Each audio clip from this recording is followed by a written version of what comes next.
జై శ్రీరామ్. రామాయ రామభద్రాయ రామచంద్రాయ వేధసే రఘునాథాయ నాథాయ సీతాయ పరయే నమో నమః. ఈరోజు పర్వమైనటువంటి రోజు. ఎందుకంటే ఎన్నో వందల సంవత్సరాల నుండి కూడా మనము నిరీక్షిస్తున్నటువంటి అయోధ్య పట్టణములో, అయోధ్య క్షేత్రములో రాముడు జన్మించాడు. అది అందరికీ తెలుసు. అది పూర్వకాలంలో జరిగినటువంటి ఒక కథల ఆధారంగా, రామాయణ ఆధారంగా మనం అందరికీ తెలుసు.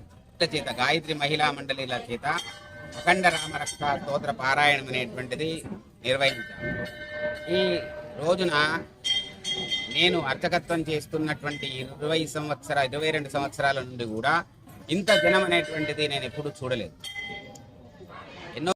22 జనవరి మనకు చాలా విశేషమైన రోజు. మన అయోధ్యలో రామ స్థాపన అయింది. కాబట్టి మన ఆదిలాబాద్లో గాయత్రి మహిళా మండలి ఆధ్వర్యంలో అందరు మహిళలను కలిసి మేము చాలా ఉత్సాహంగా జరుపుకున్నాం.